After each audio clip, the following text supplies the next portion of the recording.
¿Qué es la crisis de la mitad de la vida? Es un proceso de humildad brutal, ¿no? Porque tú tenías un montón de sueños y de repente te das cuenta que si no has realizado todos esos sueños que tenías cuando tenías 15 años, lo más probable es que ya no se realicen. Y entonces es la posibilidad de abrirse a una realización que no dependa de algo externo. ¿Qué es la consciencia para ti? Bueno, esto es una pregunta fascinante, ¿no? Mardí Herrero es escritora y doctora en filología. Ha dedicado años a estudiar la mística y la conciencia humana y entiende algo que casi nadie se atreve a decir. Cuando elevas tu conciencia, la vida no cambia por fuera, cambia la forma en la que la ves. La consciencia tiene que ver con la luz. Entonces, si imaginamos el fuego, la luz tiene que ver con la consciencia y el calor tiene que ver con el amor. La realidad se vuelve más compleja, se vuelve más funda, se vuelve más íntima. La consciencia es una experiencia de ir... Me ha encantado cómo lo has explicado, Marta, de verdad. Si utilizamos todo lo que nos pasa para aprender algo, es decir, para crecer en consciencia, en conocimiento o sabiduría, la vida empieza ya a tener otra dimensión, porque todo empieza a tener sentido. Esta pregunta me encanta hacerla. ¿Cómo crees que una persona puede elevar su nivel de conciencia? Pues lo que digo siempre. ¿Qué es la consciencia para ti?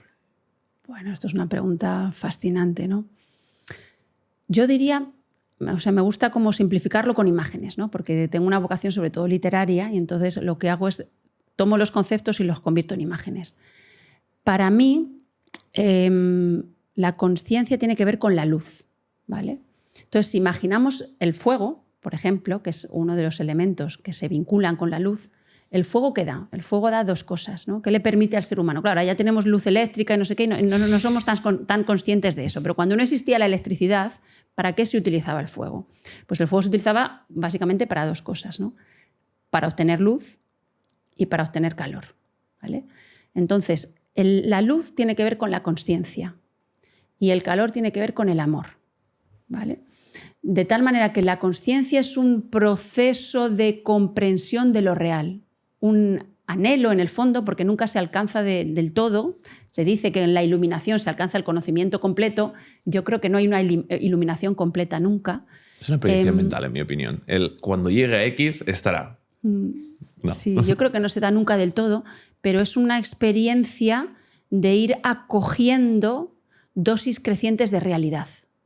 La realidad se vuelve más compleja, se vuelve más profunda, se vuelve más elevada, pero también se vuelve más íntima. Eso por un lado. Y la otra cara de la moneda, que en el fondo es lo mismo, es el amor. ¿Qué es el amor? Es ir acogiendo como íntimo, como propio, dosis crecientes de realidad. Es ir abrazando dosis crecientes de realidad, ¿no? Entonces, ahí la consciencia sería lo que está vinculado más bien con el conocimiento, y luego el calor sería lo que tiene que ver más con el amor, ¿no? Por eso hablamos como sobre todo de luz. En árabe se dice nur, ¿no? Pero es lo que tiene que ver con la luz también en el budismo, la idea de iluminación en el budismo.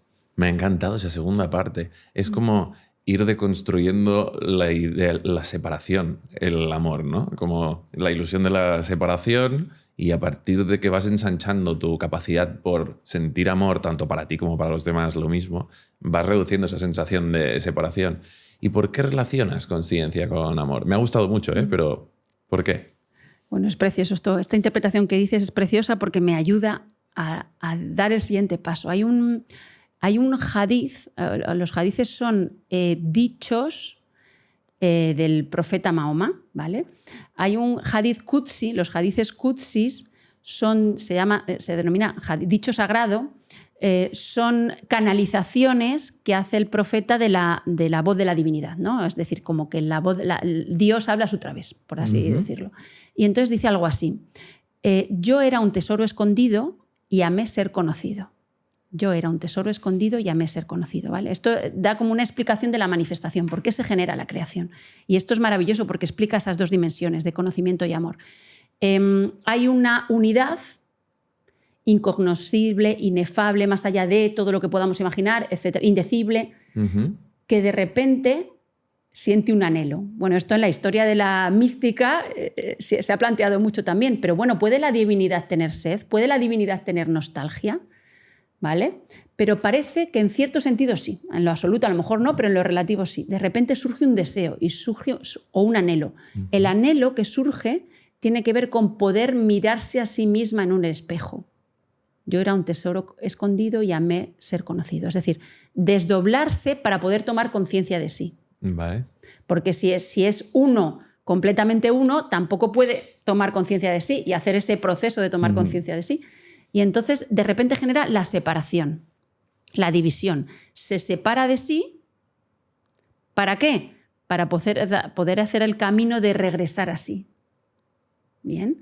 Entonces, yo era un tesoro escondido y amé ser conocido. Es decir, se vela, se esconde de sí, genera la inconsciencia, no el inconsciente freudiano, genera la inconsciencia, es decir, el olvido de sí. ¿Para qué? Para que en la separación, en el proceso de separación, surja un anhelo, una nostalgia, la sed, solo la sed nos alumbra, decía Luis Rosales, surja un anhelo que permita al ser humano en este caso, pero toda la creación participa de esa consciencia, que permita el viaje de regreso a casa, como Ulises, ¿no? Que es como las grandes historias son siempre esta historia. Y entonces la consciencia sería a la vez separación y retorno, serían las dos cosas, ¿no? Se permite la distancia para poder hacer el camino de retorno. Y el camino de la consciencia sería el proceso de retorno. ¿Qué función hace el amor? El amor está en la fuente del deseo y también en la fuente del regreso, del deseo del regreso, ¿no? En la fuente del deseo de la separación y la fuente del deseo del regreso. Entonces, el amor sería la consciencia de unidad, la consciencia del hogar, la felicidad del regreso a casa, del saberse uno. Mientras que la consciencia sería todo el proceso de separación y regreso, ¿no? Toda la dirección. Me ha encantado cómo lo has explicado, Marta, de verdad. Entonces, ¿por qué? Es decir, cuando nacemos, que se denomina como... ¿Cómo era? El primer pecado, no me acuerdo. Como te olvidas de que... No, ¿cómo era? Lo he oído de Borja Vilaseca. Da igual, el parto. Estás unido a tu madre, tienes la primera separación, ¿no? Cuando estás en ese estado de ser un bebé, un niño muy pequeño, ¿ahí te sientes como separado ya? ¿O la separación entra a medida que entra el condicionamiento social? Es decir, ¿por qué cuando la conciencia se extiende y de repente eres uno separado, ya no se acuerda de que es uno? ¿Es que es como es o es que se olvida a través de cuando vas creciendo? Esa es la pregunta, no sé si me he explicado bien. Sí, es muy interesante la pregunta también. Y no tengo una respuesta clara. Claro, por ejemplo, los griegos pensaban que el olvido tenía que ver con el beber las aguas del lago Leteo, ¿no? Y que esto sucedía justo antes de la concepción. ¿Vale?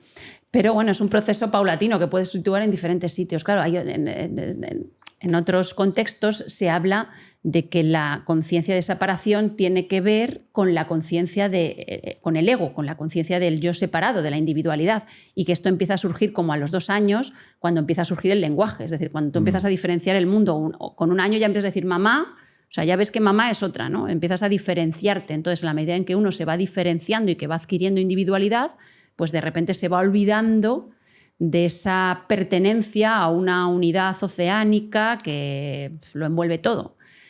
El proceso, ¿cuándo se da? Pues se da siempre paulatinamente. Claro, también en la concepción se van dando diferentes fases, desde la concepción hasta el parto hay diferentes fases, ¿no? Yo creo que en principio la sensación debe de ser como oceánica. Cuando uno está en el útero y cuando acaba de nacer, la sensación es oceánica, es como o sea, no hay una consciencia separada, una conciencia del yo.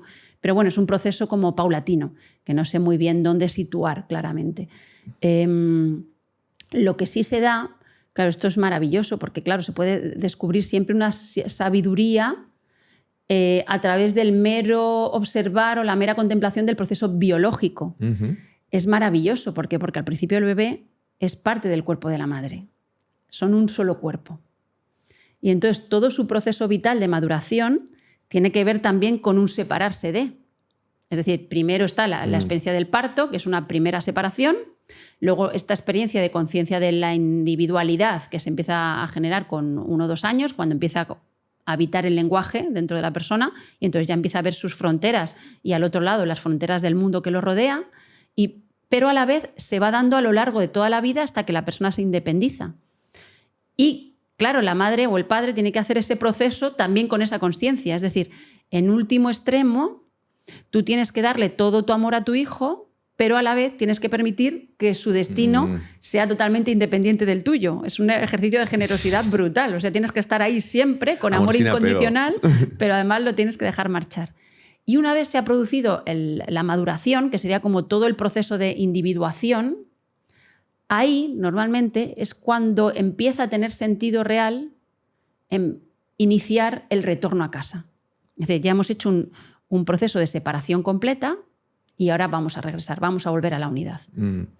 Muchas veces eso sucede, de hecho la mayoría de la gente no entra profundamente en caminos espirituales hasta que no surgen las primeras crisis de madurez, porque un niño está completamente vinculado con la naturaleza, vinculado con la vida y no tiene preguntas como espirituales, ¿no? porque el niño pertenece a la vida, ¿no? Está en lo que se dice en árabe, en su fitra, en su naturaleza original, ¿no?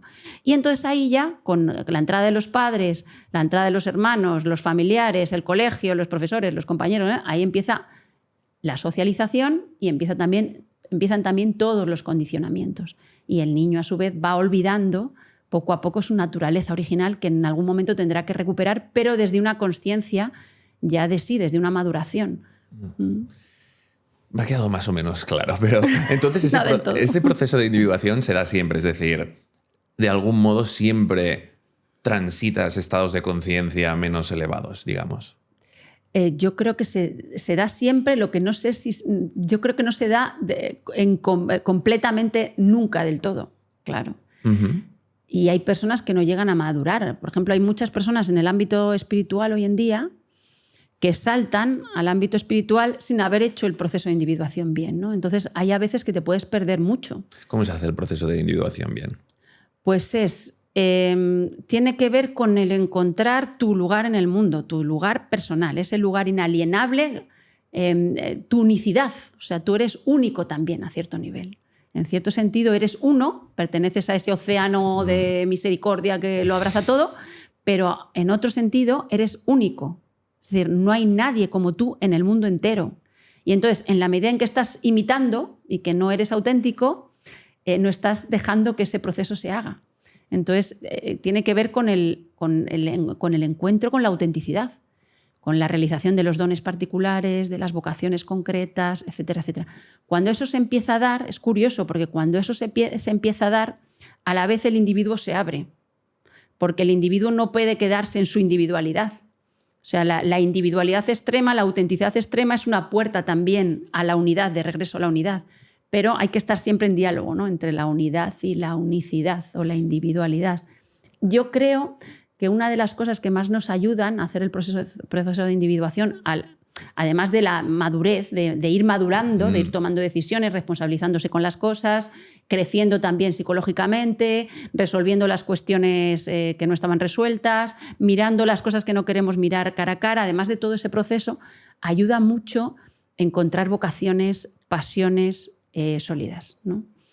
Yo defiendo mucho esto, porque a veces es la manera más clara que encuentra una persona para unir el cielo con la tierra. Y esto no siempre se percibe como espiritual, ¿vale? Porque parece que las grandes vocaciones son o vocaciones artísticas o vocaciones pues, religiosas o vocaciones de este tipo, pero a lo mejor a veces las vocaciones son muy concretas y la persona se está realizando, pero no las define como algo espiritual, ¿no? Es decir, un gran panadero, un gran que no haya hecho una reflexión teológica, puede estar habitando su unicidad completamente.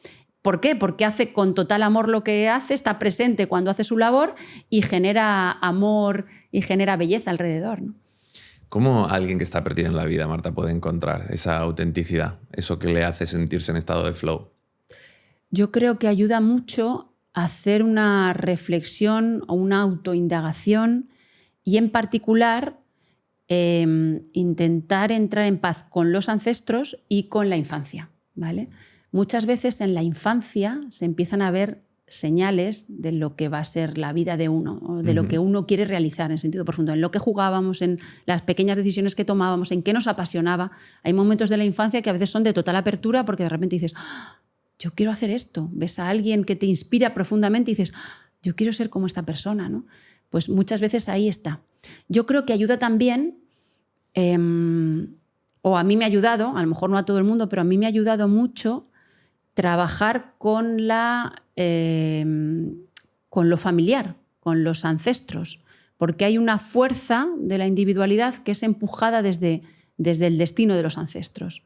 Claro, esto también tiene muchas interpretaciones posibles. Por ejemplo, hay un autor, un psicólogo arquetipal, James Hillman, que a mí me encanta y que es muy, pues juega mucho con sus libros, son también como juegos, que él toma el mito de de Platón y entonces dice, ¿qué pasa con las vocaciones? Bueno, pues si tomamos el mito de el alma, antes de beber del río Leteo, busca un daimon. El daimon sería como la personificación de la vocación, un daimon que se ligue a esa alma y elige a los padres desde ahí. Elige a los padres que le van a permitir realizar su vocación, ¿no? Esto es filosofía, esto ya no podemos demostrarlo científicamente, pero James Hillman lo plantea en el Código del Alma de manera muy graciosa. Y entonces, a partir de ahí, elegimos a los padres y a los abuelos adecuados para poder llevar a cabo nuestra vocación, ¿no? Bueno, esto sabe Dios. El caso es que sí ayuda, o a mí me ha ayudado mucho, intentar ver cuáles eran las vocaciones de mis abuelos, qué se repetía en el esquema familiar, qué problemas no se acababan de resolver, qué traumas se dieron. Intentar ver eso a fondo me ha ayudado mucho a aclarar cuál era mi propia vocación, porque la propia vocación es individual, pero también está entretejida con todo lo que hay alrededor, ¿no? Me encanta. Narrame cómo ha sido el proceso para que alguien que quiera poder hacerlo pueda verlo en tu ejemplo. Pues el proceso, claro, yo desde pequeñita tenía mucho anhelo de aventura. O sea, lo que más quería era como tener aventuras y me gustaban los libros y las películas de aventuras. Me gustaba Indiana Jones, me gustaba La historia interminable, esa era mi película preferida. Y las grandes historias, como los grandes relatos de regreso a casa, es decir, la Odisea, etc. Y entonces había un anhelo, pero era indiferenciado. Yo no sabía muy bien por qué, ni de qué, ni de dónde. Con 20 o 22 años, cuando estaban estudiando historia en la carrera, al final de la carrera tuve como una crisis que yo podría definir como existencial muy fuerte, porque no sabía muy bien a qué me iba a querer dedicar, estaba acabando, estaba como muy perdida, a esa edad estaba muy perdida.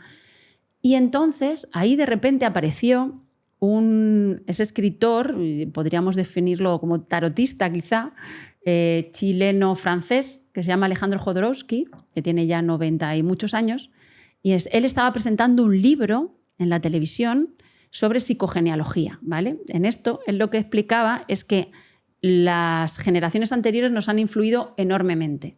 Y entonces, intentar ver patrones que se repiten, por ejemplo, nombres que se repiten, fechas que se repiten, situaciones dolorosas que se repiten, muertes que se repiten, suicidios que se repiten, etcétera, etcétera, o las fechas de los casamientos. Intentar poner conciencia ahí, simplemente trazar un árbol genealógico y ver qué se repite y poner eso en diálogo con tu propia biografía, te puede ayudar a ver patrones que están ahí como anclados o nudos que no se resuelven e intentar ver con más claridad qué es lo que te está reteniendo a ti, qué no te permite ser quien eres o qué no te permite encontrar tu destino o lo contrario, o cuál es tu vocación, ¿no? Y entonces yo empecé a trazar como el árbol genealógico, empecé a descubrir algunas ¿Hasta qué punto secretos. Tiras atrás? Pues hasta, normalmente, Jodorowsky dice 4 generaciones, es decir, padres, abuelos, bisabuelos, sobre todo, padres, abuelos, bisabuelos. Más allá ya es social, porque claro, padres tienes 2, abuelos 4, bisabuelos 8, tatarabuelos ya tienes 16. Vale. Entonces ya es casi, o sea, en mi caso, pues España entera, claro. O sea, si te remontas 100 años ya tiene que ver, y ahí también el sentido de la historia, ¿no? La historia tiene un sentido también, la historia del lugar en el que has nacido tiene un sentido para ti. Y entonces, al empezar a trazar el árbol genealógico, simplemente había como huecos que nadie había contado y empecé a ver que podía haber pues ciertos secretos ahí, ¿no? Y yo empecé como a tirar del hilo, empezaron a contarme cosas y eso fue profundamente sanador, ¿vale? De ahí me fui al Camino de Santiago, que yo tenía 23 años, me fui a hacer el Camino de Santiago con todo ese anhelo de sentido, de encontrar mi vocación, de quién era yo, y ahí yo creo que surgió, para mí fue una experiencia totalmente transformadora. O sea, el Camino de Santiago es como que dio la vuelta al calcetín de mi vida, porque de repente me hizo como contactar con una especie de amor que lo sostenía todo.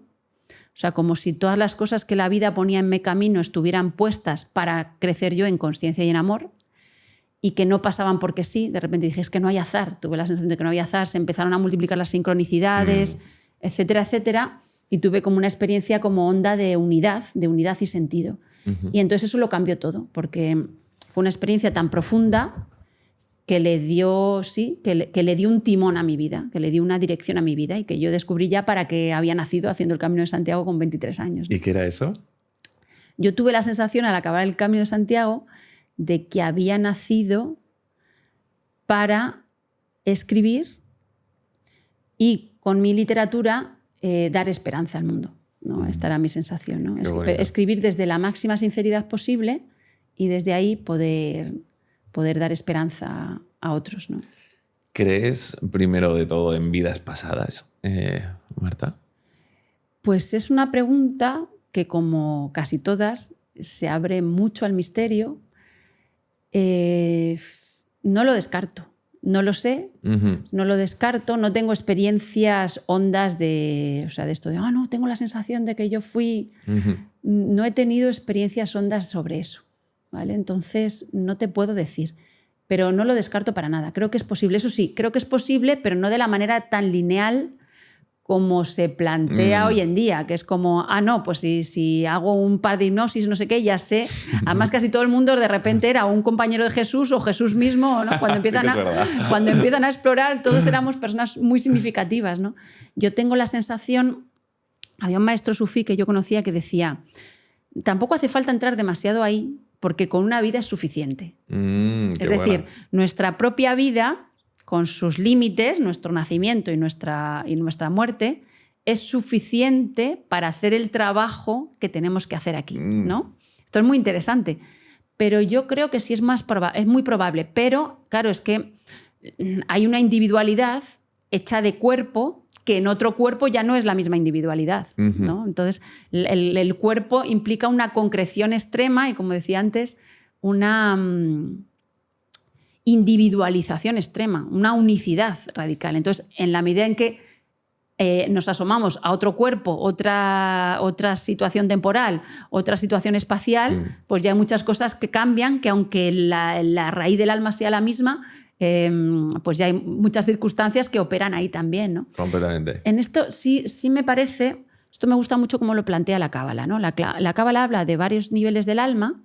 El nivel como más material, más concreto, sería la materialización del cuerpo, es decir, nuestro cuerpo sería el nivel más bajo de alma, por así decirlo, y así se va elevando hasta lo que se llama la Neshama, la raíz del alma. Entonces los cabalistas dicen que la raíz del alma es eterna. Es decir, no muere cuando tu individualidad muere. Hay una individualidad psicológica, tu nombre, tu pasado, tus padres, hay una individualidad psicológica que sí acaba muriendo, pero la raíz del alma que está por encima de eso no muere. Y eso sería lo que transmigra. ¿Vale? Vale. Eso es lo que esa es la explicación que a mí más me cuadra con mi experiencia vital, pero en realidad no sé nada de esto. Ni se puede, ¿no? O quizás sí, pero no. Es que lo pregunto porque he traído a varias mediums y tal, y dicen que está muy el sentido de la vida, no el sentido, la pasión, el propósito, lo que sea que te va a llenar, está muy entrelazado con vidas pasadas y tal. Y me cuajó bastante porque una medium me dijo, como yo te he visto como filósofo en otra vida, pero que no pudiste acabar de tal. Y dije, hostia.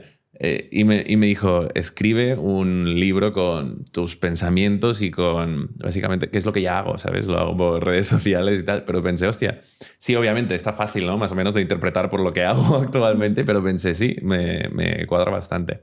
Claro, sí. Otra cosa que para encontrar el sentido no el sentido de la vida, pero el sentido de la vida, ahora si quieres lo tratamos también, ¿no? Pero el propósito, o con lo que sea que te vas a autosustentar, combinarlo con tu pasión, con algo que disfrutes de verdad, es algo muy instintivo, de algún modo. El punto de referencia tiene que ser interno y no externo. Cuando tú empiezas a buscar en redes sociales la consecuencia, un estilo de vida, y desde ahí tiras para atrás para poder llegar ahí, para poder llegar al estilo que has visto, estás tomando un punto de referencia externo. Has visto un coche caro, un reloj caro, has visto la profesión que da dinero para poder llegar ahí, con lo cual estás eligiendo completamente desde fuera, completamente desde el ego, digamos. Tiene que ser inverso, tiene que ser desde dentro y luego como consecuencia ya se dará eso si es lo que realmente quieres. Entonces, normalmente te viene una intuición. ¿Cómo me lo pasaba bien yo? Ciencia ficción, por ejemplo, siempre me ha encantado la ciencia ficción. Libros, pelis, me ha encantado la ciencia ficción. ¿Qué más me gustaba? Me gustaba hablar, siempre, hablar sobre ideas abstractas. Me encanta. Es como, si pudiera hacer algo toda la vida, estaría en el ágora filosofando con peña, ¿sabes? Todo el rato, pues me lo monto, ¿no? Hago como para que pueda pasar.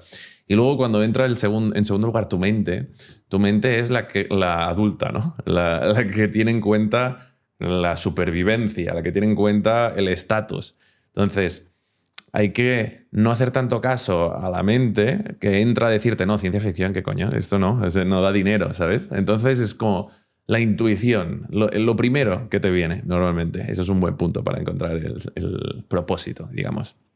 Y luego, me has dicho conciencia. Elevaste mucho tu nivel de conciencia y amor en el Camino de Santiago. Esta pregunta me encanta hacerla. ¿Cómo crees que una persona puede elevar su nivel de conciencia? Vale, ¿quieres que tratemos las dos cuestiones, no? Sí, porque, claro. Mira, esto que dices de la intuición es muy interesante, ¿no? Esto en Cábala también está muy bien como organizado, estudiado, estructurado en el diagrama del árbol de la vida, que está dividido en 10 dimensiones, y entonces arriba, en la parte alta del árbol de la vida, está la dimensión de la intuición, que sería Jochma. Es la intuición en el sentido de la conexión con todo lo simbólico y también con lo más genuino, ¿vale? Y es una conciencia que une. Y luego después al lado estaría la Binah. La Binah es como la que separa, la que compartimenta, separa, estructura, ¿no? Y entonces se habla siempre de la necesidad de poner a las dos en diálogo y en danza constante, aunque la Jochma es más elevada, está más cerca del espíritu. La Jochma está más cerca del espíritu, pero la Binah tiene que venir a ayudar a la Jochma, ¿no? La Jochma tiene la intuición, pero claro, una persona solo con intuición tampoco sale adelante, ¿no? Hace falta también estructura. Entonces la clave sería poder dinamizar ambas, poner a ambas a danzar, pero que la Jochma lleve al mando. Si la Binah lleva al mando, la Binah se paraliza, ¿vale? Si es la mente racional la que lleva el mando, como decías tú, no, pues lo que quiero es un reloj caro, pasar el verano en Bali o no sé qué, no sé cuánto, ahí se bloquea, ¿no? Hay que abrirle a la Jochma. La Jochma lleva el mando y la Binah se pone al servicio de eso, ¿no? Toda la parte práctica y la parte como más mental se tiene que poner al servicio de eso, ¿no? Eso sería el punto, ¿no? Pero me parece muy interesante cómo lo planteas, porque está claro que lo has ido haciendo así en tu vida. Me parece... O sea, muy brillante eso, ¿no? Más en el mundo que tenemos, que más bien se vende lo contrario. De hecho, la mayoría, en redes sociales, la mayoría de la gente que triunfa, lo que vende es este discurso. Es si haces esto, es decir, Binah, consigues esto. Pero en realidad ellos normalmente no lo han hecho así. y tiene sentido, o sea... Es como que tengo tatuado, de hecho, hacer. Y es un tema que quiero hablar contigo porque escuché que mencionabas a Santa Teresa como lo que valorabas de ella era que había conseguido ser y hacer, para resumir mucho, ¿no? Y en mi vida, y creo que de hecho puede llegar a ser necesario pasar por ahí, del mismo modo que muchas veces se da ese despertar espiritual cuando lo pasas muy mal, la noche oscura del alma y todo esto, creo que muchas veces tienes que llegar a saturarte de ego para darte cuenta de que serás un insatisfecho crónico si sigues persiguiendo el Binah, poniéndolo en tus términos, ¿no? Como que si haces simplemente por la consecuencia, nunca te satisface. Y yo lo he aprendido haciendo. Creé una primera empresa porque lo que creía querer era el estatus y el dinero y todo eso. Y cuando me di cuenta de que no era lo que perseguía realmente, que ya tenía todo lo que creía querer y era más miserable que nunca, entonces me di cuenta, vale, ahora tengo que volver. ¿Dónde está la intuición? No me acuerdo cómo la has llamado tú, pero... la Jochma. La Jochma. Y ahí sí que tienes que tener la habilidad de extrapolar esta pasión al mundo actual. Que esto habla el Ikigai, por ejemplo, ¿no? Como si yo lo que quiero hacer es esto, hablar porque me lo estoy pasando bien, estoy presente, y al final eso es un muy buen indicativo. ¿Cuándo estás presente? Cuando estás únicamente en el momento, pues eso seguramente tenga que ver con tu pasión, ¿no? Cuando tú sabes lo que es, sí que tienes que poner la otra parte mental, ¿no? ¿Cómo hago para autosustentarme de esto que es mi pasión? Esto es lo sí, que... así es. Quería matizar el hecho de que me he tenido que estampar intentando llegar a lo que sí que creía como para luego volver a tirar atrás, ¿no? Eso es. Sí, que has hecho un proceso. Has hecho un proceso y has aprendido del proceso, ¿no? Eso sería la... En realidad esa es la vida interesante, cuando podemos aprender de todo lo que vivimos. Escuché que decías que la espiritualidad era como el aprendizaje, tomarte la vida como un aprendizaje. Y ahora si quieres hilamos con la pregunta de antes. ¿Cómo nos damos cuenta de que la vida no nos pasa y que no somos víctimas, sino que es más bien todo un aprendizaje? ¿Cómo elevamos la conciencia? Bueno, vamos a ver. Esto, claro, planteamos la idea de que no hay azar, ¿vale? La vida se nos ha colocado para algo, se nos ha puesto ahí para algo. Ahora bien, ¿qué tenemos que hacer con eso? ¿No? Esto, casi todos los grandes relatos sobre la vida tienen que ver con un proceso, porque es la forma lineal es la forma más clara de explicarlo. Por eso en literatura hay un tópico que es el homo viator, que es como el peregrino, el ser humano en camino de... Y casi todas las grandes historias repiten esto. En el poema de Gilgamesh, como hemos dicho, la Odisea quizás es el libro fundante de toda la tradición grecolatina, ¿no? Entonces, vamos a jugar con esta hipótesis. ¿Y si la vida fuera para algo? ¿Vale? ¿Y si la vida fuera para algo? No fuera simplemente un mero azar, uno tiene que ir cumpliendo deseos y cuando se muere cae una especie de vacío y ya está, ¿no? Como que sería la propuesta más atea. Empezamos a trabajar con eso y nos damos cuenta de que si utilizamos todo lo que nos pasa para aprender algo, es decir, para crecer en madurez psicológica, para crecer en consciencia, en conocimiento o sabiduría, y para crecer en amor, es decir, para aprender a acoger dosis crecientes de realidad, a veces el acoger dosis crecientes de realidad implica acoger lo que no queremos, que vivimos una sociedad muy del deseo, no, cumple lo que deseas, sueña y cumple lo que deseas. Es que a veces el gran aprendizaje está en que llegue lo que no deseas y lo pongas a tu favor, ¿no? Si consigues poner lo que no deseas a tu favor, ahí has alcanzado ya un estado espiritual, claro, porque te das cuenta de que hay algo más grande que tú que está guiando tu vida y que tú tienes que irte haciendo capaz de eso. Eso siempre va a ser más grande que tú. Pero tú puedes ir colocando tu corazón y tu conciencia de tal manera que se vaya ensanchando poco a poco para recibir dosis crecientes de esa realidad que siempre será más grande que tú, ¿no? Y entonces, al ponerte en armonía con eso, ahí inicias el camino espiritual. La vida empieza ya a tener otra dimensión, porque todo empieza a tener sentido. Todo tiene un sabor que es significativo para ti. Todo tiene significado. Esa es la palabra, significado. Y entonces empieza, y como todo tiene significado, todo tiene sabor. Ya no hay, yo qué sé, el spleen, esa tristeza un poco depresiva de los escritores del siglo XIX que habían perdido su sentido, porque ya el escritor había perdido su dimensión sagrada, ¿no? Pues ahí empieza todo a tener sentido. Y entonces, claro, si tu conciencia o tu corazón, en términos sufíes se utiliza más la imagen del corazón. Tu corazón ya se ha hecho capaz de acoger dosis más grandes de realidad. Lo que acogías antes, tú ya sabes que lo que acogías antes era más pequeño. Y entonces te das cuenta de que en tu vida ha habido un proceso de menor apertura, por así llamarlo, a mayor apertura. O de menor sabiduría a mayor sabiduría. O de menor conciencia y amor de lo real a mayor conocimiento, conciencia y amor de lo real, ¿no?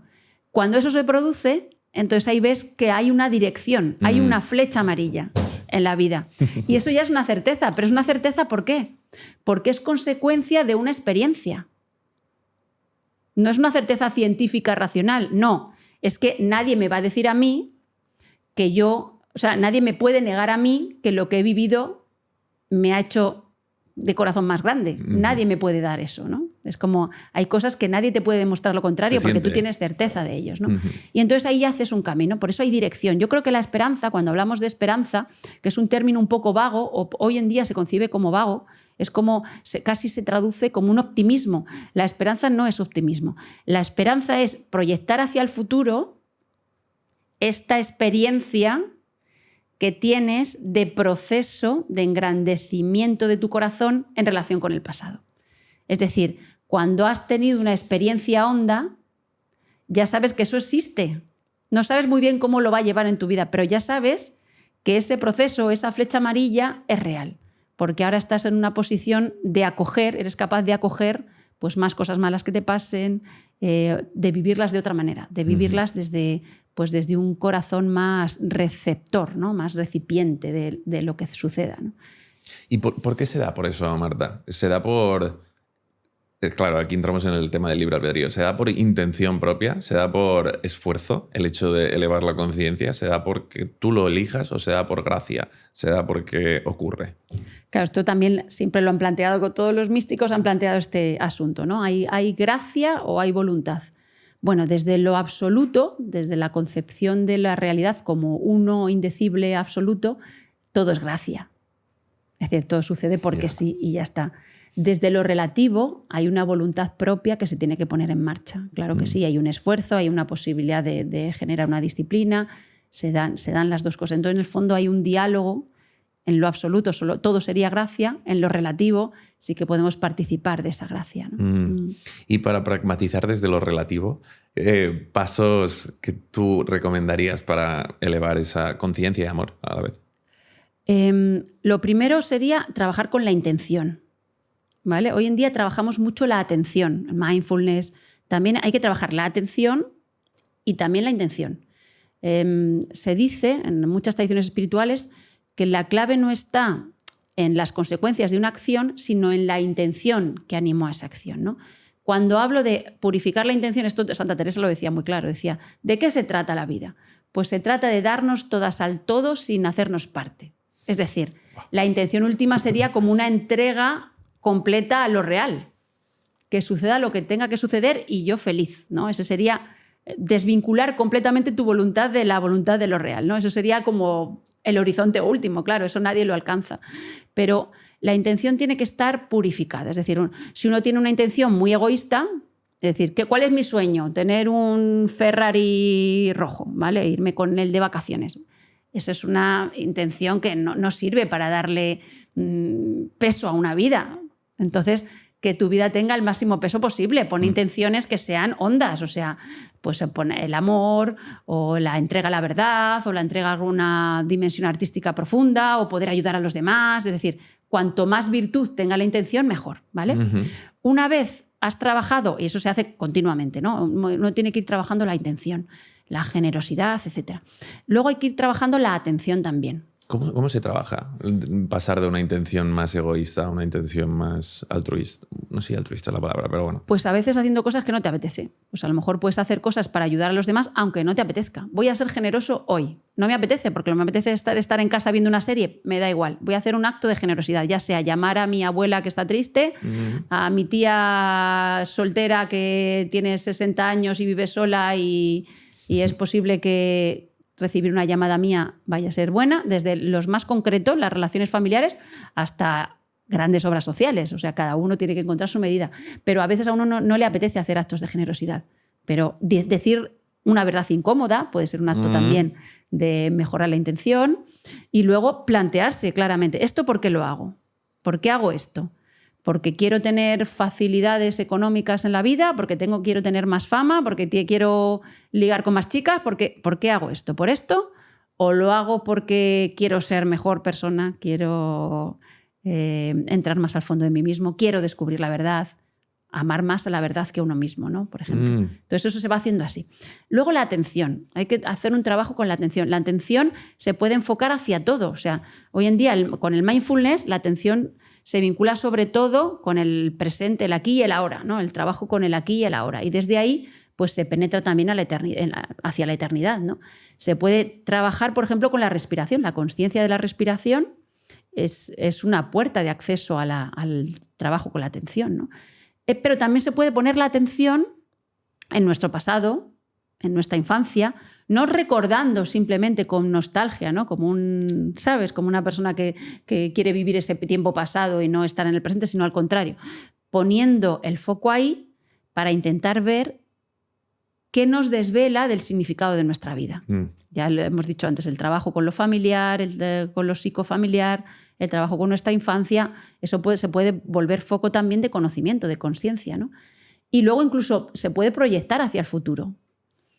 Podemos llenar nuestro futuro, podemos visualizar un futuro más armónico, un futuro más hermoso, un futuro más pacífico, un futuro en que toda esa intención que nos mueve se proyecte también. Eso se puede hacer, se pueden hacer ejercicios. ¿Por qué? Porque hay una dimensión de la realidad que vivimos, de la realidad manifiesta, hay una dimensión que es imaginal, que es somos como la imaginación de Dios, por así decirlo. Entonces, si nosotros proyectamos con nuestra imaginación futuros posibles más armónicos, es posible que también los estemos favoreciendo, ¿no? ¿Y tú lo haces eso, por ejemplo, Marta? Sí, también lo hago, sí. ¿Práctica? Como práctica, sí. No, sí. no, Por pero, ejemplo, imagínate que voy a tener una reunión, yo soy profesora de instituto. Sí. Vamos a tener el 1, el 2, bueno, empezamos ya las reuniones y yo quiero que este año en el departamento me tope, esto es una cosa muy práctica, ¿no? Sí, sí. Vengan unos compañeros con los que tengamos buena relación, el ambiente sea armónico, tomemos buenas decisiones, ayudemos a los chicos, etcétera, ¿no?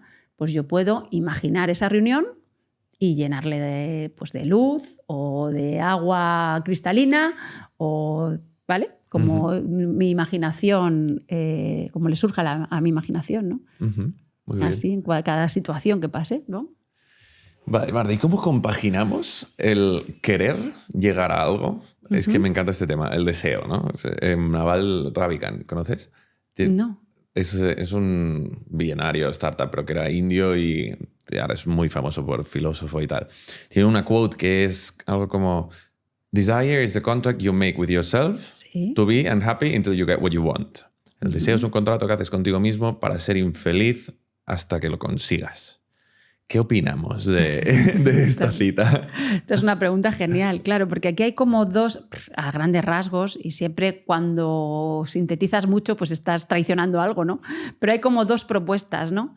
Hay una que sería como la de evitar todo deseo, y la infelicidad tiene que ver con el desear, ¿no? Que sería una propuesta más oriental, así simplificando y esquematizando mucho.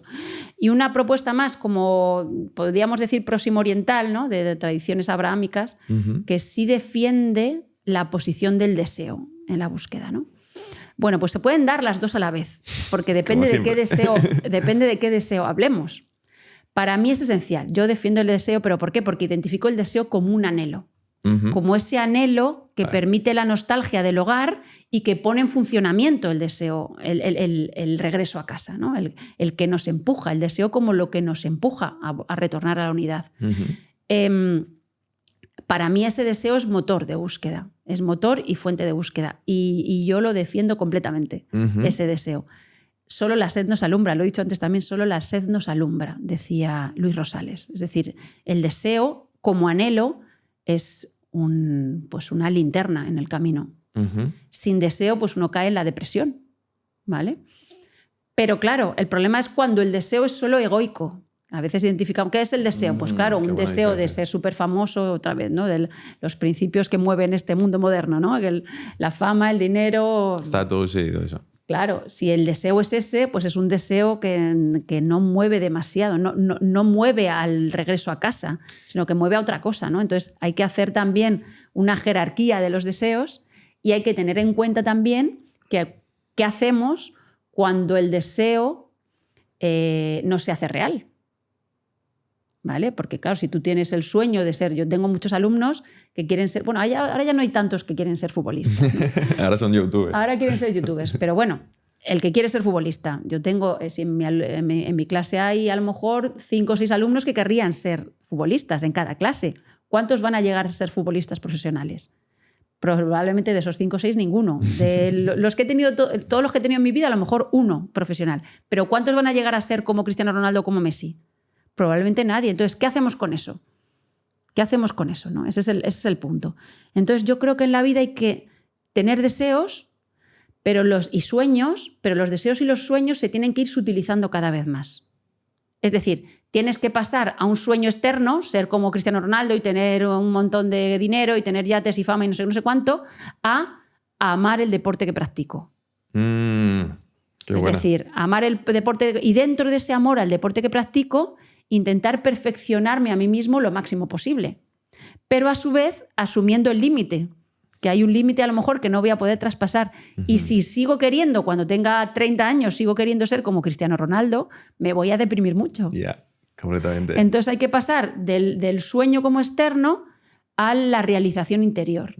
Y en último extremo, la realización interior es justo lo contrario del sueño. Es como la aceptación completa de lo que la realidad tenga guardado para mí. Entonces hay que hacer todo ese proceso del sueño megalómano a la humildad extrema, ¿no? Es el proceso egoico a lo espiritual, se podría llegar a decir. Hace mucho tiempo que no pongo esta analogía, pero la voy a decir. Un cohete cuando despega tiene 5 combustibles diferentes. Al principio son más fuertes y a medida que va evolucionando, que pasa la gravedad y tal, pues utiliza uno diferente. Yo creo que los humanos seguimos un mismo proceso. Como tú has dicho antes, ¿no? Se produce la individuación a partir de los 2 años, cuando te concibes como separado. Luego en la adolescencia, pues quizás es el pico o quizá un poquillo más, a los 25, cuanto más testosterona tienes, no lo sé. Ahí es cuando más quieres conseguir de forma externa y está bien que lo persigas de algún modo, porque si no entras en la apatía y no puedes trascender esos primeros niveles. Siempre hay que empezar por algún momento. Si no te paras y no interaccionas con el ecosistema en general, no sabes qué es lo que te gusta y no sabes por dónde evolucionar. Y hay un ejemplo pragmático, es como ir al gimnasio, ¿no? Todo adolescente empieza a ir al gimnasio para que se fijen más en él las chicas, ¿no? Pues sí, empiezas por ahí. Pero una vez te das cuenta de que el deporte es lo que te hace sentir bien y lo que te hace estar saludable, evolucionas a ese tipo de intención, ¿no? Digamos. Y luego, por otro lado, en lo profesional, es justamente lo que yo he vivido y lo que tú has dicho. Ya no es el quiero hacer algo para algo, sino que la propia meta es el hacer lo que sea que estés haciendo. Y de hecho, el ganar dinero en un proyecto se convierte en el incentivo para hacerlo crecer más. Es decir, haces el podcast pues porque quieres reconocimiento. Pero luego cuando lo estás haciendo, quiero ganar más para poder hacerlo más grande. Pero no para el exterior, sino porque quiero hablar con gente más interesante, porque el objetivo en sí es realizar la acción. Hacer más dinero para poder hacer más de lo que has venido a hacer. Ese es el concepto. Entonces, volviendo a la analogía. Eso, creo que es necesario perseguir el motivo egoico para luego trascenderlo y no quedarse quieto. Eso es, sí. Además, todos los grandes héroes, o casi todos los grandes héroes de la historia de la literatura, son adolescentes. Yo qué sé, Teseo cuando mata al Minotauro tiene 14 o 16 años. Es decir, que hay una etapa, esto es muy interesante, ¿no? Y es necesario desarrollar una sabiduría de esto también. Hay una etapa propicia para cada cosa. Entonces, claro, un niño adolescente tiene que tener grandes sueños y sueños heroicos. Porque si no, cae en la apatía. Si tú no le dejas soñar a lo grande a una persona con 14, 15 años, pues puede deprimirse antes de tiempo. No está preparado para asumir la humildad, ¿no? Porque está en el proceso contrario. Entonces, cada etapa vital tiene su sabiduría particular y esto es maravilloso. Poder habitar cada etapa con este conocimiento y no querer como exigir a una persona con cierta edad que tenga sueños de una persona que corresponde a otra edad, esto es muy interesante, ¿no? Hay una sabiduría ahí profundísima. ¿Puedes compartimentalizar un poco la sabiduría de cada etapa? Es que me gustaría como la adolescencia, como lo que acabas de narrar, ¿no? Adolescencia, pues tienes que poder tener mucha ambición, tal. ¿Podrías hacer algo así, Marta? Mira, hay un libro muy interesante de Alejandro Lodi, sí, que es como un astrólogo arquetipal, es decir, que trabaja sobre todo con lo simbólico, que habla justo de esto, ¿no? Hay una división tradicional de las etapas de la vida en septenios, de 7 años en 7 años. Qué ¿vale? interesante. Y entonces se dice desde los 0 a los 7, que es la etapa pues, en que se adquieren todas las capacidades básicas, que es una etapa de pues, aprendizaje brutal, porque se aprende prácticamente todo. Desde los 0 a los 7, que es la niñez, pues la niñez más temprana, sería como el participar de lo familiar, la participación de lo familiar, del niño natural. De hecho, hay escuelas, hay en ciertos ámbitos educativos en donde no se empieza la escuela hasta los 7. Ajá, ¿vale? Porque el niño pertenece al ámbito familiar, ¿no? Luego, de los 7 a los 14 sería como el trabajo con lo intelectual. Es cuando los niños más cosas aprenden intelectualmente. Entonces, esa es la etapa adecuada para una educación reglada, por ejemplo. ¿no? Para aprender a leer, para aprender a escribir, para aprender los códigos básicos sociales, etcétera, etcétera. De los 14 a los 21, a los 14, ¿qué pasa? ¿Qué sucede a los 14 más o menos? Pues todo el proceso de cambio hormonal, biológico, en que una persona pasa de ser un niño a ser un adulto. Y de ser un adulto implica poder reproducirse, con todo lo que implica, deseo sexual, primeras parejas, primeras experiencias amorosas, y a la vez el niño desaparece, el proceso de desaparición del niño de los 14 a los 21, pero todavía no se tiene la independencia fuerte como normalmente para vivir independiente, o se produce ahí, al final de esa etapa suele producirse la independencia. En sociedades tradicionales normalmente se casaba la gente en esa etapa y se independizaba completamente y se tenían incluso los primeros hijos en esa etapa. Entonces, de los 14 a los 21 es el proceso más fuerte de individuación. En este sentido tradicional, ¿no? ¿Por qué? Por la adolescencia, que implica ya que tú te puedes reproducir. Las grandes pruebas iniciáticas, normalmente en sociedades tradicionales, eran eso, a los 14, 15 años, cuando tú tienes que demostrar que eres lo suficientemente valiente como para tener una existencia autónoma, la separación de la familia, y ahí empieza ya pues, el deseo de ganarse un futuro, pero claro, para tener un futuro, una vida propia, una casa independiente, una pareja, tú tienes que luchar por la vida. Es la etapa de la lucha por la vida, ¿no? Tiene sentido. Claro, y entonces ahí es importante tu individualidad. Es decir, que tenga, de hecho, en muchas pruebas iniciáticas, si tú no eras capaz de matar a un gran animal, no sobrevivías en la selva y entonces es que no estabas apto. Pero no estabas apto, ¿por qué? Porque no tenías esa violencia suficiente como para escapar del nido de mamá, ¿no? Ahora se prolonga mucho esa etapa, porque entre los 21 y los 28, que sería la etapa siguiente, normalmente ahora es cuando la gente empieza a independizarse, incluso se independiza después. Pero entre los 21 y 28, biológicamente, lo que es la adolescencia ya ha acabado. Y entonces esa es la etapa de reproducirse. O sea, normalmente es la etapa en que la gente empieza pues, a tener hijos, a tener pareja, a tener hogar propio, etcétera, etcétera. También es la etapa en que los padres empiezan a envejecer. En sociedades tradicionales, normalmente es la etapa en que los padres empiezan a envejecer y entonces, entre esa etapa y la siguiente, de los 28 a los 35, más o menos, uno empieza a cambiar el rol con los padres. Qué interesante. ¿Vale? Y entonces se tienen que producir ahí muchas cosas de maduración. 21 y 28, normalmente ya lo profesional queda bien, se medio empieza a resolver. Estás creando muchas inseguridades ahora mismo, Marta. No la escuchéis, no pasa nada. Si no tenéis la vida solucionada a los 21, no pasa nada. Entre los 28 y los 35, ¿no? Como normalmente la estabilidad llega entre los 28 y los 35, la estabilidad económica, ¿vale? Pues la familia propia. Esto con esa guía, ¿vale? Ahora yo creo que se está retrasando todo bastante, porque ahora la gente empieza a tener hijos a lo mejor a los 35 o 40, ¿no? Entonces se está retrasando todo bastante. También la vida es más larga que en sociedades tradicionales. ¿Verdad? Y luego, entre los 35 y 42 viene la crisis de mitad de la vida. Esto es muy interesante. Esta crisis es brutal, ¿no? La crisis de los 40 que llaman. ¿Qué es la crisis de la mitad de la vida? Es un proceso de humildad brutal, ¿no? Porque tú tenías un montón de sueños y de repente te das cuenta de que ya no eres una joven promesa en nada. De tal manera que si no has realizado todos esos sueños que tenías cuando tenías 15 años, lo más probable es que ya no se realicen. Entonces esta es una crisis de humildad brutal. O sea, tienes que enfrentarte a tu pequeñez. Pero es que si tú has triunfado, los grandes triunfadores, que claro, también hay unos cuantos que sí que triunfan, es decir, sí que hay un Cristiano Ronaldo o un Messi en el mundo. Pero creo que igualmente tenían sueños que no han cumplido. Es decir, siempre hay algo a lo que rechazar. Y muchas veces esos grandes triunfadores son muy infelices. Que esto es lo que no llama la atención. La gente que los toma como modelos dice, bueno, si es un modelo feliz, vale, pero muchas veces toda esa gente que triunfa no es feliz. ¿Por qué? Porque todo el mundo se aprende a mirarla solo desde el triunfo externo y entonces ya nadie se los toma en serio en su interioridad.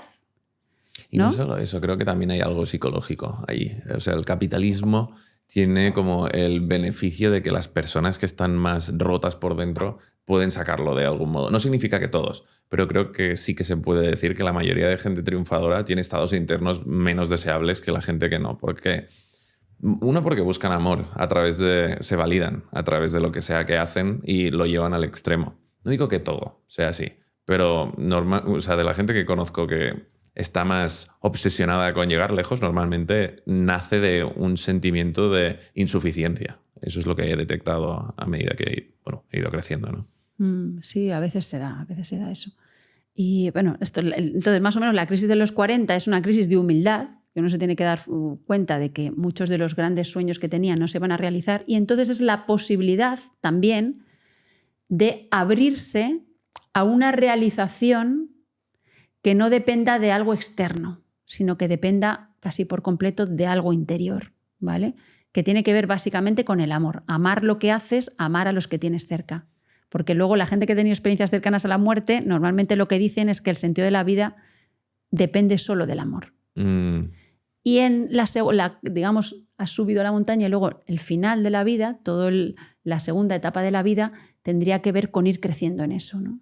Con ir creciendo en una experiencia honda de lo real. Normalmente es la apertura también a lo espiritual. Se empiezan a dar aperturas fuertes hacia lo espiritual. ¿Por qué? Porque fallecen tus padres, empiezas a ver la muerte de cara, empiezas a tener enfermedades a lo mejor a veces crónicas, yo que sé, dolores de espalda, y entonces ya te ves muy limitado. En la medida en que lo físico se ve tan limitado, se abre la posibilidad de asomarse a un mundo que no dependa de la limitación física. Es decir, por eso normalmente toma más fuerza lo interior, lo espiritual, y a partir de ahí se inicia otro proceso. Y tiene sentido que sea así. Es decir, hablando de ideologías, ¿no? Por ejemplo, el ateísmo, el nihilismo, incluso el comunismo, se pueden llegar a asociar a etapas más tempranas de la vida, a los 20 años. Todo el mundo ha tenido su arco de no creer en nada y de la vida no sirve para nada, no tiene sentido. Y luego a medida que te vas dando cuenta de que, bueno, no todo el mundo. Esa es una pregunta interesante. ¿Es la edad lo que te hace volverte más maduro o es la intención? Yo creo que las dos cosas ayudan, pero la edad ayuda mucho. ¿Por qué? Porque es que la edad te lo trae. O sea, las limitaciones físicas te las trae la edad. O sea, yo ahora me veo, tengo 44 años y yo con 20, 25 físicamente era muy fuerte y yo es que yo corría una maratón. O sea, y ahora hay a veces que tengo dolor de espalda y digo, porque he estado cogiendo en el portabebés a mis hijos muchos años. Y entonces digo, joder, ya con 44 años y me veo limitada a veces, ¿no? Entonces hay muchas limitaciones que van llegando que se pueden leer como una bendición, porque tienen una cara muy positiva. Cuando empiezan a llegar las limitaciones físicas, de repente te puedes asomar a lo otro, ¿no? Esa es la maravilla, que te empiezas a asomar a lo otro. ¿Qué te está diciendo el cuerpo de ti, ¿no? Que es lo que últimamente me está doliendo mucho la barriga y digo, siempre estoy tenso. Y suerte que me ha empezado a doler para poder poner atención en no estar tenso todo el rato. Eso es. Marta, hablemos sobre lo que hemos comentado antes de Santa Teresa. Que tú admiras a las personas que logran como el balance perfecto entre el ser y hacer, ¿no? ¿Cómo gestionamos esto? ¿Cómo logramos el balance entre el ser y hacer? A mí me encanta Santa Teresa, ¿no? Porque es una mística de la unidad profunda entre la oración y la acción. De hecho, ella es graciosísima porque, claro, tú lees, por ejemplo, sus cartas y en sus cartas está siempre haciendo gestiones. Era una mujer muy práctica. Su familia la formó para que supiera cómo manejarse bien en lo económico y gestionó un poco la herencia a veces familiar y todo esto, y era una mujer con una capacidad en lo práctico brutal. De hecho, en algunas cartas decía, es que me estoy convirtiendo en una gran baratona. ¿Qué quería decir esto en ella? Lo que quería decir es que ella de repente tiene una intuición, con 40 y pico años, además ya muy mayor, tiene la intuición de que pues, va a abrir una serie de monasterios para que el Carmelo que ella había vivido, que estaba como muy relajado en las prácticas de oración, pues se volviera más intenso en la práctica de oración y empieza a fundar conventos. Para fundar conventos, ella tiene que negociar a saco con los hombres, casi siempre hombres de la época, también con mujeres, porque a veces las mujeres le dejaban casas o lo que sea, mujeres amigas, pero tiene que ir ahí, presentarse en Burgos o en Salamanca o en Alba de Tormes y ponerse a negociar, pero a negociar con todas las de la ley, con las personas que pues, pudieran tener algo que ver con que ella pudiera fundar ahí un convento, ¿no? Entonces, pasaba buena parte del día haciendo esas gestiones. ¿Bien? En el otro lado, ella tenía experiencias contemplativas a través de la oración, tenía experiencias contemplativas casi constantes de diálogo con Dios, de escuchar a los ángeles o de visiones místicas, ¿no? Eso casi continuamente. Desde que era joven no tanto, sobre todo a partir de los 40 años, ¿no? Tiene experiencias brutales. Entonces ella decía, claro, tengo aquí dos realidades que son casi opuestas. ¿Qué hago con esto, no? Y entonces ella se da cuenta de que la única manera que tiene de comprobar si todas esas experiencias contemplativas eran reales o un flipe suyo, en sus términos, venían de Dios o del demonio.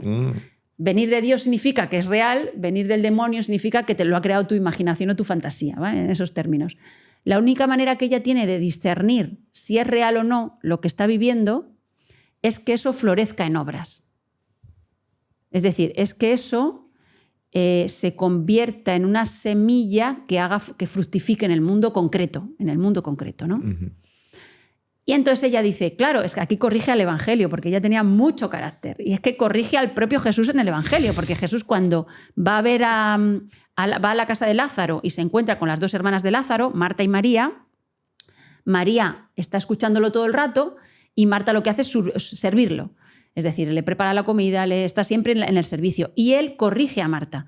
Dice, ¿no ves que estoy aquí? Pues María se está llevando la mejor parte, porque si estoy aquí lo que tienes que hacer es escuchar. Pues Teresa lo que hace es corregir a Jesús. Dice, no, perdona, es que Marta y María tienen la misma importancia. Porque María sería la contemplación, que sería la conexión con la vertical, que yo suelo decir, la conexión con la vertical, es decir, recibo, o sea, me vacío y recibo, y Marta sería la conexión con la horizontal. Qué bueno. Una vez he recibido, todo eso lo doy.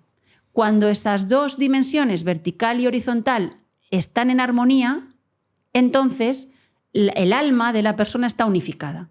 La persona solo está unificada y realmente es una persona mística o ha alcanzado un nivel espiritual cuando se ha unificado su dimensión vertical o contemplativa con su dimensión horizontal o activa, ¿vale? Lo contemplativo y lo activo. Esto, curiosamente, es en el fondo hacer realidad o personificar el consejo básico de Jesús en el Evangelio, que no era otra cosa que amarás a Dios con todo tu corazón, toda tu alma, etcétera, etcétera, es decir, la vertical, y amarás al prójimo como a ti mismo, es decir, la horizontal.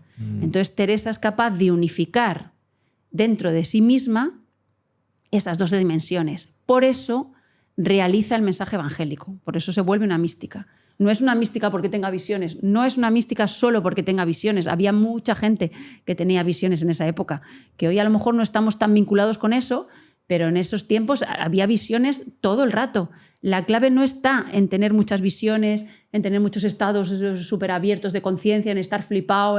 No, la clave no está ahí. La clave está en poder armonizar lo absoluto con lo relativo, lo vertical con lo horizontal, la contemplación con la acción. Y ella lo logra. El ser, el hacer, la ambición, incluso la aceptación. O sea, es como siempre intentar jugar con estas dos partes, la más humana y la más divina, digamos. Es una misma pregunta y ahí viene la siguiente, ¿no? ¿Cómo distinguimos entre qué te viene de la fuente de la vertical y cómo distinguimos qué te viene desde el ego, esa voz interna? Bueno, eso no es fácil tampoco. Eso es un trabajo de discernimiento que te lleva toda la vida y la mayoría de los grandes místicos que yo he estudiado han tenido dudas incluso al final de su vida e incluso aunque eran muy místicos, ¿vale? Es decir, que es algo con lo que hay que trabajar siempre y siempre desde la duda y desde la incertidumbre, ¿vale? No hay certeza de, no, pues yo ya voy a saber siempre cuándo la voz viene de arriba y cuándo la voz viene de mi ego, ¿no? Y en la medida en que uno va haciendo camino, cada vez esas voces son más sutiles.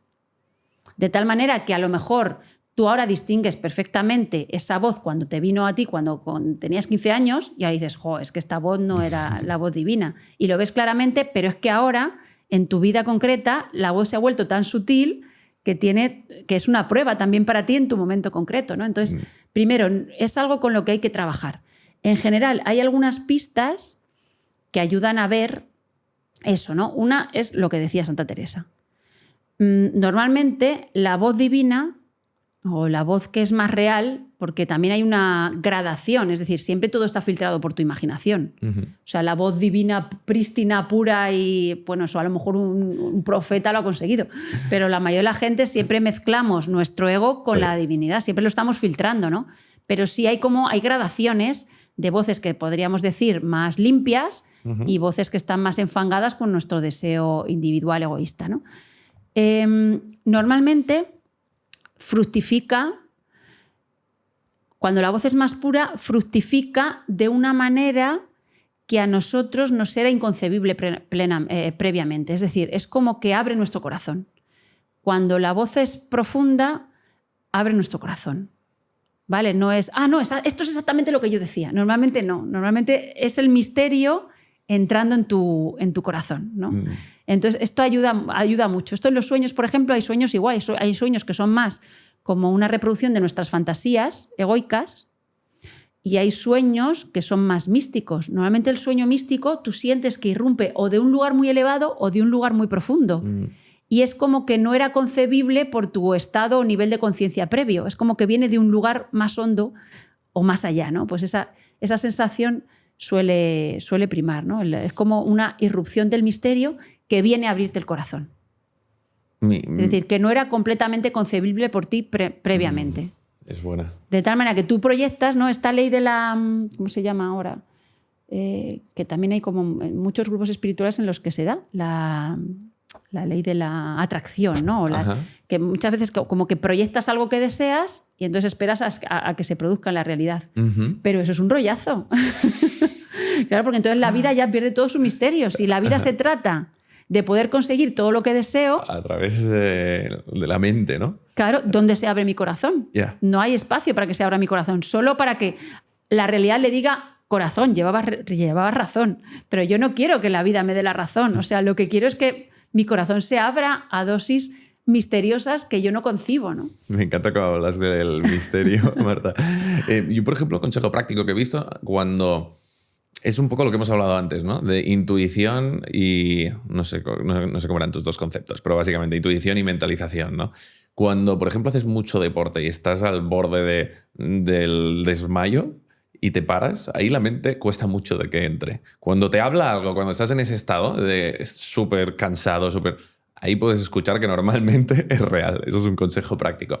Y luego, por otro lado, a mí, Marta, me encanta cómo hablas del misterio y, de hecho, Rafa también, como con un amor hacia la incertidumbre inherente de la vida, que me gustaría que explicaras a una persona como yo, que quiere tener todo controlado todo el rato y como la mayoría de gente será, ¿cómo aprendes a vivir con esa incertidumbre? ¿Cómo aprendes a amar el misterio? Claro, se aprende a amar el misterio cuando el misterio ha irrumpido para enseñarte a amar, ¿no?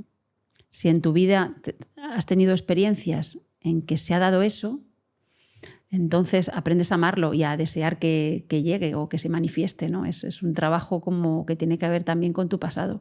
Esto normalmente se aprende de manera muy dolorosa. Porque hasta que no estamos en crisis profundas, no cambiamos nuestros paradigmas mentales, ¿no? Entonces, muchas veces es una crisis, yo qué sé, el fin de una relación, la muerte de un ser querido, una enfermedad. Muchas veces esta irrupción del misterio se produce solo después de atravesar un dolor o un duelo, ¿no? Esto es, claro, ojalá no hiciera falta. Hay gente a la que no le hace falta. A la mayoría nos hace falta. ¿Y qué sucede, no? Es como... Ay, no me acuerdo el nombre. Había un autor que dice que el duelo de la muerte de un ser querido se produce cuando uno es capaz de pasar de la pérdida a la ganancia. Esto es muy fuerte, ¿eh?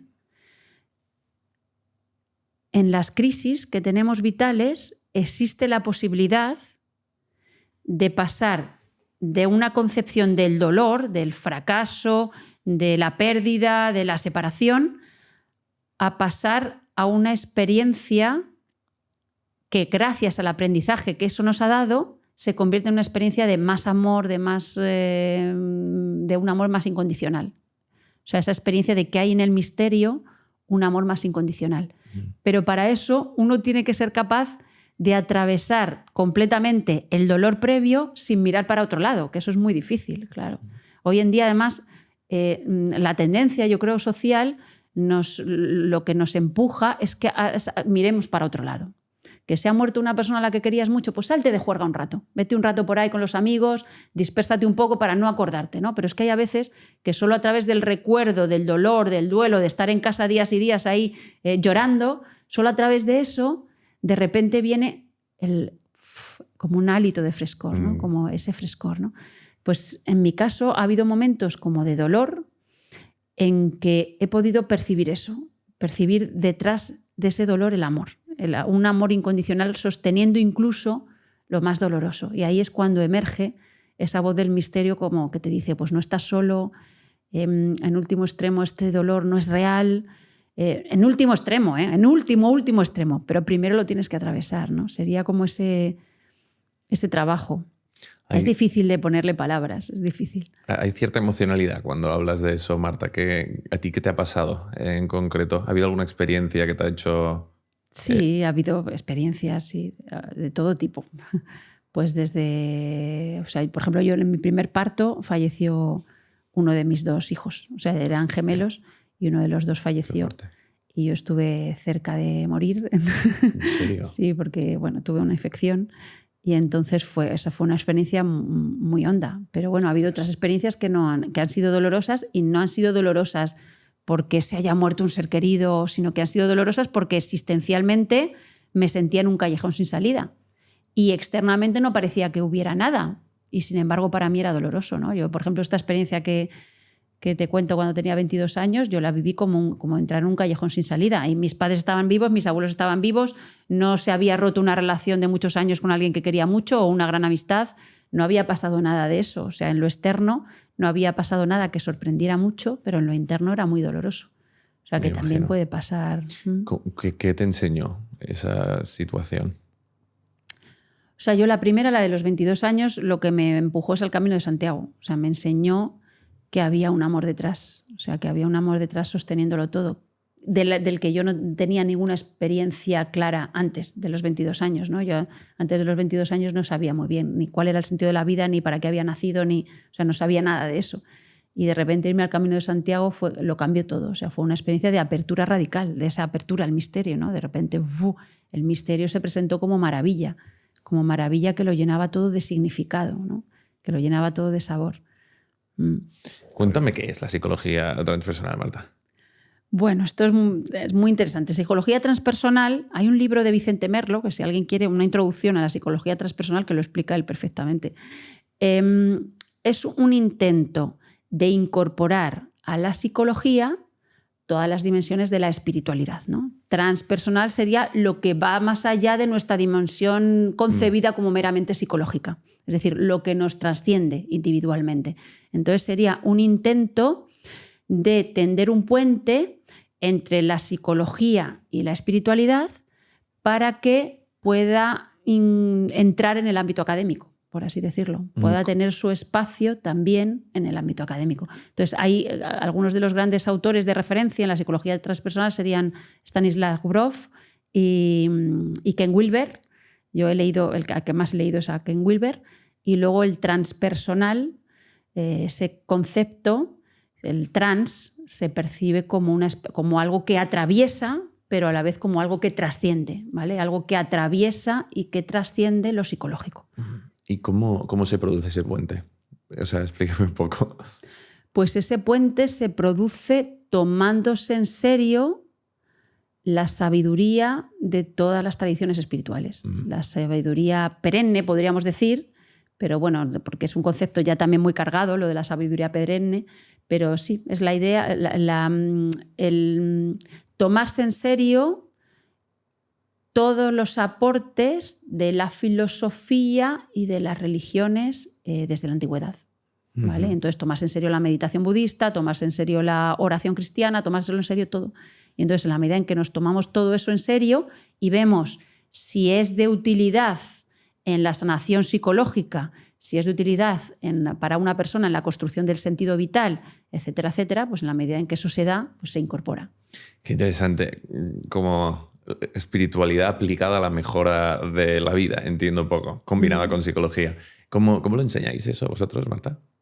Bueno, pues nosotros, tanto nuestro canal de YouTube como en la formación, hacemos una formación anual Rafa Millán y yo, pues nace primero de la unión. Como nosotros teníamos una vocación muy fuerte a tender puentes entre Oriente y Occidente, entre modernidad y tradición, entre ciencia y mística, pero también entre lo masculino y lo femenino, porque somos una pareja.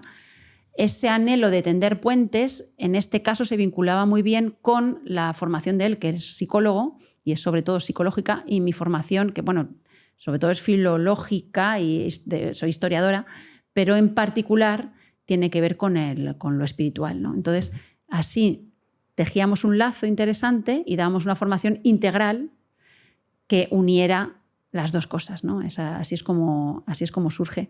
Y entonces, en el fondo, es un intento de recuperar desde una seriedad intelectual fuerte, es decir, no es como una espiritualidad fácil, desde una seriedad intelectual intentar incorporar la espiritualidad y todo lo que se recibe del mundo oriental, del mundo de la imaginación, los sueños, etcétera, etcétera, a la psicología contemporánea, ¿no? Sería un poco por ahí.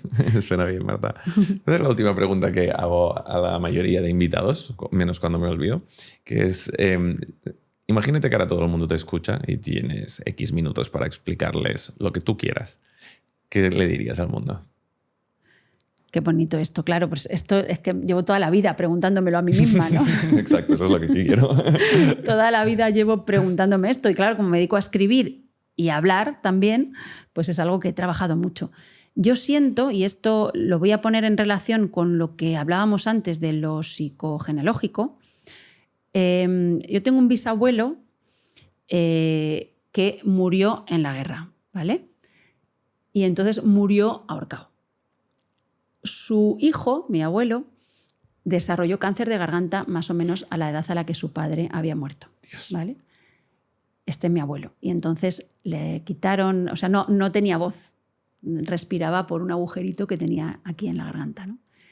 Y entonces siempre he sentido que mi vocación desde muy pequeña tenía que ver con la comunicación, ¿vale?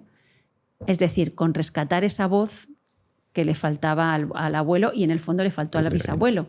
Pero tenía que recuperar esa voz dando esperanza, es decir, dándole una salida al bisabuelo, dándole una salida a su propia vida al bisabuelo. De tal manera que mi vocación tiene que ver con eso. O sea, eso lo tengo claro, aceptando lo individual con lo psicofamiliar.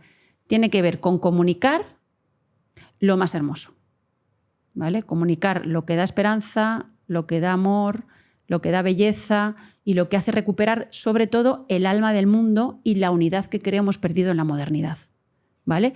Esto desde una amplitud epistemológica grande, no hay ninguna cerrazón teológica, o sea, en el sentido de que no me identifico completamente con ninguna forma y menos una forma exclusivista, pero el anhelo de fondo es esto. Entonces, ¿qué es lo que diría? Pues lo que digo siempre, ¿no? Que hay unidad, hay una unidad al fondo, hay un amor incondicional sosteniendo la trama de nuestra vida, que es posible entrar en contacto con ese amor incondicional, que a veces se puede degustar y que entonces incluso las situaciones más dolorosas pueden ser alquimizadas o transformadas, y que la vida es para eso. La vida es para poder ponernos en consonancia con ese amor incondicional, con lo que el sentido de la vida tiene que ver con abrir nuestro corazón. Ir abriendo nuestro corazón al misterio, al amor y al conocimiento. Entonces, eso convierte la vida en una aventura épica, en una aventura maravillosa, que merece ser vivida, ¿no? Qué bonito, Marta, completamente. O sea, lo secundo, porque a medida que vas elevando tu nivel de conciencia o tu nivel de amor, es como unas gafas que llevas y todo lo interpretas a través de tu perspectiva, ¿no? Y tu perspectiva cambia muchísimo cuando estás en un nivel energético más amoroso en general, con todo el mundo, contigo mismo. De hecho, yo no hago diferencia entre exterior e interior. Cuando, no sé a quién le hice la pregunta, no sé dónde lo escuché, ¿cómo haces para elevar tu nivel de amor? Amando afuera, amando a los demás, porque es lo mismo. Entonces, lo mismo que desarrollas fuera, desarrollas dentro. O sea que 100% de acuerdo. ¿Dónde te pueden encontrar, Marta? Bueno, pues me pueden encontrar, tenemos un canal de YouTube que se llama Psicología y Espiritualidad, Rafa Millán y yo, lo hacemos en pareja. Y bueno, la formación, los eventos, organizamos eventos en Madrid, vamos a hacer un encuentro ahora 18 y 19 de octubre de 2025. Todo eso lo pueden encontrar en la web psicologiayespiritualidad.com. Todo junto, psicologiayespiritualidad.com. Qué guay, oye, y yo estoy invitado. Me lo miraré.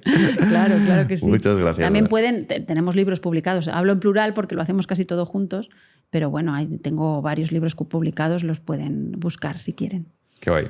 Me ha encantado, Marta. Me gusta mucho tu energía, cómo divulgas la pasión y el amor que sientes, y creo que haces un muy buen favor al mundo, un muy buen... No sé muy bien la palabra, pero me gusta. Muchas gracias, Jordi. Yo he estado encantada contigo. Muchas gracias.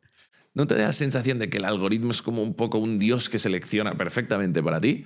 Pues en este caso no va a ser menos, y el algoritmo ha seleccionado el vídeo perfecto para ti. Así que clic aquí para ir a él y no olvides suscribirte.